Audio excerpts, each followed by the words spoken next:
കോതമംഗലം കൃഷിഭവനിൽ നിന്നും കർഷകർക്ക് തെങ്ങിൻ തൈകൾ വിതരണം ചെയ്തു.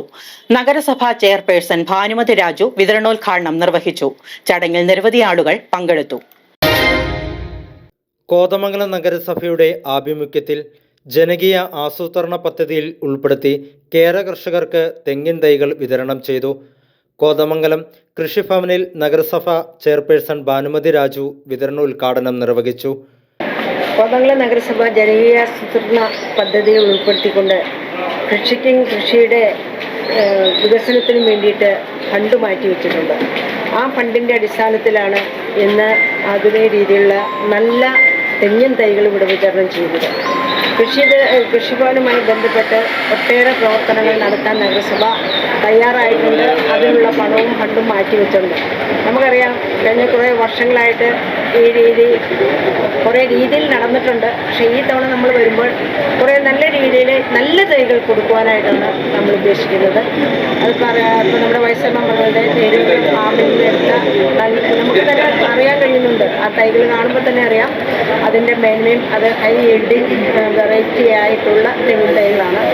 ആ തെങ്ങിൻ തൈകളുടെ വിതരണമാണ് ഇന്നിവിടെ ഉദ്ഘാടനം ചെയ്യുന്നത്. നിങ്ങളുടെ അനുവാദത്തോടുകൂടി, എല്ലാവരുടെ അനുവാദത്തോടുകൂടി ഇത് ഉദ്ഘാടനം ചെയ്തിട്ട് അറിയിക്കുന്നു. വൈസ് ചെയർമാൻ പ്രിൻസ് വർക്കി അധ്യക്ഷത വഹിച്ചു. കൃഷി ഓഫീസർ സാജു ആമുഖ പ്രഭാഷണം നടത്തി. എൽദോസ് കീച്ചേരി മുഖ്യപ്രഭാഷണം നിർവഹിച്ചു. വികസനകാര്യ standing committee chairman Amitha teacher, ward കൗൺസിലർമാരായ മിനി എൽദോസ്, ജാൻസി, കുമാരി, അശോകൻ തുടങ്ങിയവർ സംസാരിച്ചു. വലിയ വില കൂടുതലായിരുന്നു. അപ്പോൾ സ്വാഭാവികമായിട്ട് കൃഷി ആദായകരമാണ്.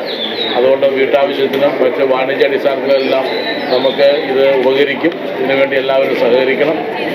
ഏകദേശം 2000-ഓളം തൈകളാണ് നമ്മൾ നഗരസഭ അതിർത്തിക്കുള്ളിൽ നമ്മൾ ഈ സാമ്പത്തിക വർഷം കൃഷിക്കാർക്ക് വേണ്ടി വിതരണം ചെയ്യുന്നത്. ഇത് ഈ പരിപാടിക്ക് എല്ലാവിധ ആശംസകളും നേരുന്നുകൊണ്ട് ഇതിൻ്റെ ഉദ്ഘാടനത്തിന് വേണ്ടി പ്രിയപ്പെട്ട ചെയർപേഴ്സണെ ആദരവുന്നു.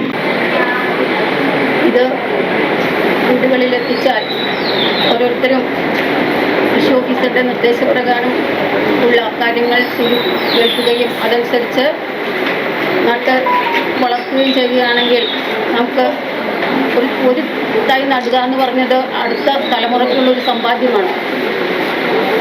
അതുപോലെ എല്ലാവരും നടുമ്പോൾ ഇതിനുള്ള മണ്ട ഏരിയയിൽ അങ്ങനെയുള്ള ബുദ്ധിമുട്ടുകളൊക്കെ മാറ്റി നല്ലൊരു പഴയകാല ആ പ്രതാപത്തിലേക്ക് നമുക്ക് ഇതിനെ തിരിച്ചു കൊണ്ടുവരാൻ സാധിക്കുമെന്നാണ് ഞാൻ വിശ്വസിക്കുന്നത്. News desk media 60 Kothamangalam.